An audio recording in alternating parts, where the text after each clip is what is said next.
Donald Peterson presents the true adventures of Junior G-Men. The Junior G-Men are on the air, speeding to your homes, ready for action! Stand by. All Junior G-Men, stand by. Stand by for the thrilling details of the secret of the locked room.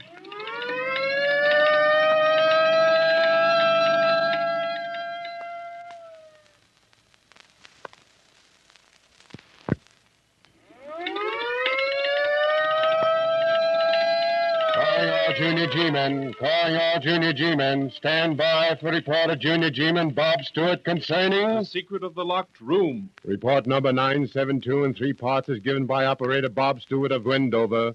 Part 1. Well, fellas, my dad happens to be a lawyer, and several weeks ago, Mr. Paul Van Cleef, nephew of one of his clients, dropped in to see him at the office. He seemed to be upset about something, and before very long... It's about my Aunt Martha that I've come, Stuart. I'm terribly worried about her. What's the matter with her, Paul? Isn't she feeling well? Physically, she's feeling as well as ever. Or is that just another way of saying that mentally She's upset, Stuart. Terribly upset. She's pretty old, you know, and I'm afraid she's beginning to imagine things. What sort of things? Well, as you know, we opened up the old country place last spring. There are just the 3 of us living there, Aunt Martha, old Jacob Graves, the butler, and me. Well, all of a sudden, I noticed that with the passing of each day, Aunt Martha was getting paler, thinner, more and more nervous. You questioned her, of course. Of course. And at first, she refused to explain. I kept after her, though, and finally she told me that she was convinced that... Well, this is going to sound ridiculous. What is it, Van Cleef? What did she tell you? She believes the house is haunted. Haunted? You mean to tell me that... I warned you, Stuart. I told you it would sound ridiculous. Yes, I know, but, well, this is too ridiculous. Your aunt's old, but she's an intelligent woman, always has been. And I can't... Oh, look here, Van Cleef, whatever made her think such a thing? I'd rather she told you that herself. You mean... I wish you'd arrange to pay us a little visit. I want you to see Aunt Martha yourself. She's really a pitiful sight. I see. Have you had her examined by a doctor? No, I haven't. I've been afraid to do anything like that. Afraid? Yes, afraid. Afraid of what a doctor might say. Besides, you're her lawyer, Stuart, and I want you to see her and talk to her before anything else is done. Well, I suppose I could drive up on a Saturday afternoon. It wouldn't be a very long drive. Just about 30 miles, isn't it? Yes, just about. You could stay for dinner.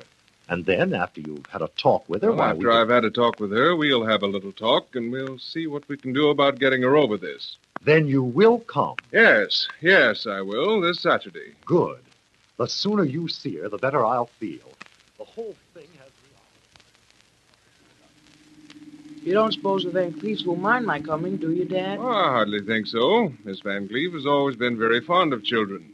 And her nephew, well, he seems to be pretty regular. Not a bit like his father. His father's dead, isn't he, Dad? Yep, died several years ago, just a few months before Paul went to live with his aunt. Wasn't there some trouble between them? Between whom? Miss Van Cleef and her brother. Well, yes, there was some trouble, Bob.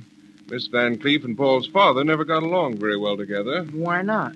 Oh, he was, well, kind of lazy, I guess. That's why he was disinherited by his own father. Disinherited? Yep. Got off without a penny. And according to what Miss Van Cleef has told me, it was just because he wouldn't work. Henry was the sort of... Yes, Miss Van Cleef's brother, Paul's father. His name was Henry. Oh, I see. Well, what about him? Well, he wasn't very ambitious, son. He preferred to stay around the house and play on that violin of his. Then one day, his father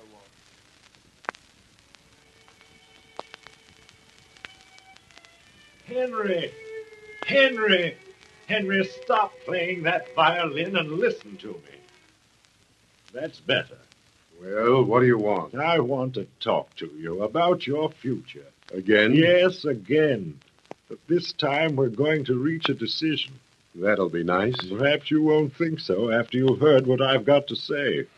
Sounds ridiculous. No, it isn't ridiculous, Henry. It's very serious. You've had every chance, every opportunity I could possibly give you, and Perhaps that's what's wrong. Perhaps I've spoiled you. Perhaps. Well, if I have spoiled you, Henry, I'm sorry. Sorrier than I can say, and I'm ready to right that wrong. You mean that I want you to leave this house, Henry. I don't want you to return until you can prove to me that you're a man able to support yourself. Now, wait a minute. You can't turn... There's no use, Henry. My mind's made up. I've made a new will, cut you off without a penny. Unless you come through the way I'd like to see you, I'm leaving everything to your sister Martha. And I suppose that tickles her to death. On the contrary, she begged me not to take this step. I don't believe it. She hates me. You know that isn't true, Henry. However, there's nothing more to be said. You mean I've got to go? You're putting me on my own? I've got to, Henry. Well, it's for your own good. I'm convinced of that. But what am I going to do? That's your problem, Henry, and you've got to face it. You've got a good education. Why, you can play the violin better than All right. But you'll regret this. I hope not, Henry. You will, though. And so will Martha. Yes, so will Martha. And so, Bob, Henry packed his things and went away. What happened then, Dad? Well, a few months later, his father died, and naturally, the entire estate was given over to Martha Van Cleef, Paul's aunt. I see. And Henry, what happened to him? Did he get a job? No, he didn't. The girl he married had quite a bit of money of her own, and they lived on that. By the time he died, there was hardly anything left, and Paul, having lost both his parents, was taken in by his aunt. That was kind of nice of her. Yes, it was. Paul has certainly shown his appreciation in a good many ways. Miss Van Cleef has often told me that she wouldn't know what to do. Well, it wasn't long before we arrived at the Van Cleef's place in the country, and that night, after we'd finished eating... Is there anything else, sir? No, that'll be all, Graves. You can go. Yes, sir. Very good, sir. Oh, Graves, Yes, Mr. Van Cleef? you can close that door, please, on your way out. Yes, There's sir. a bit of a draft. I noticed it myself, sir. You know, Miss Van Cleef, I'm a little worried about you. Worried? About me? Yes, you've gotten so thin and your face is so pale.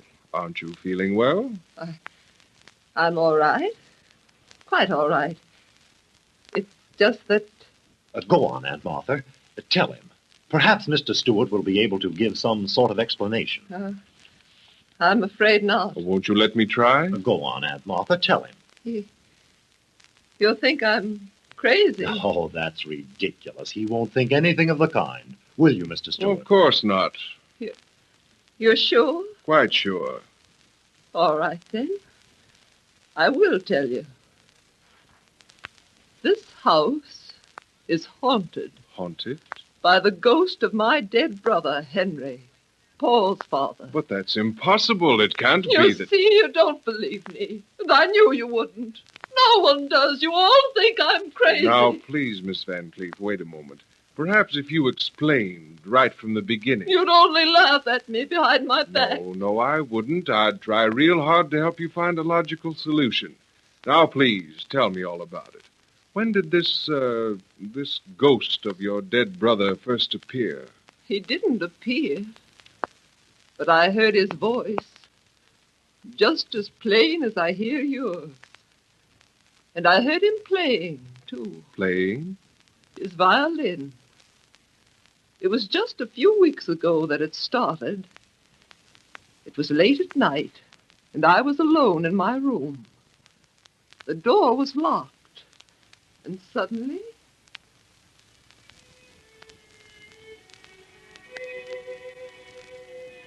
What's that? That music. Who's playing that music? And that piece, it's so familiar. I've heard it before. A long, long time ago. Why, it seems almost as if... Wait. I remember now. It's the piece Henry used to play. The same old tune.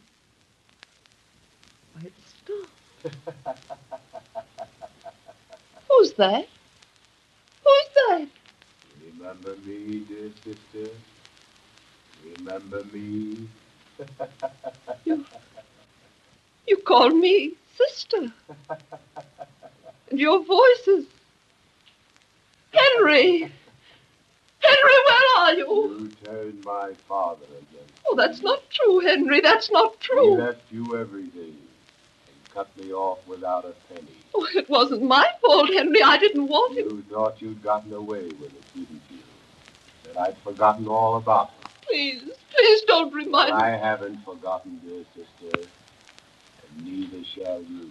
Believe me, Henry, I didn't... I've come back from the darkness of death, from out of the gloom of the grave, to haunt you forevermore. Henry, you can't... Until we meet again, dear sister, farewell. Farewell. Please.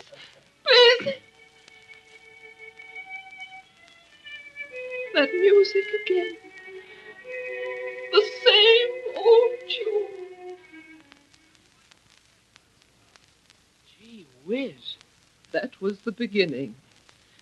He's come back every night since then. And he always plays the same old tune. He never appeared to you? You never saw him? Never. Are you sure it was your brother's voice? Are you sure? Sounded like him. Just like him. Gosh, I wonder what... Wait a second, Bob. Okay, Dad. Now, Mr. Van Cleef, Yes. have you ever heard that voice, that music? No, I haven't. And Graves, the butler, what about him? Has he ever heard anything unusual? Never. Then you, Miss Van Cleef, are the only one who was... I knew it. You don't believe me. You think I'm hearing things. You think I'm crazy. You think I'm crazy. And after Miss Van Cleef had gone to her room, Paul Van Cleef, Dad, and I went into the library. We talked the whole thing over, and then... Oh, it's all so fantastic, so unreal. Then you think my aunt is imagining things, hearing things that actually can't be heard. Well, what else can I think? She's the only one in the house who's heard these things, the only one who... I'm sorry, Van Cleef, but if I were you, I think I'd have her examined by a doctor. I was afraid you'd say something like that. Well, there's nothing else I can say. I understand, but you can imagine how I feel. Aunt Martha's been every bit as close to me as my own mother might have been if she'd lived. That's why I can't bring my... What's that? I don't know, but... Gee whiz, listen!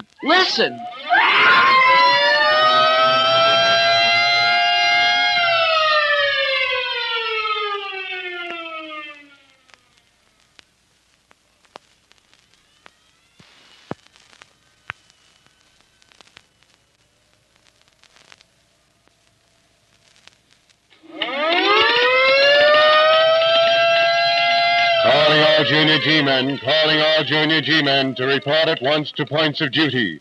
Calling Junior G-man Bob Stewart to report to Director Donald Peterson at the next meeting on this station to continue report concerning... The secret of the locked room.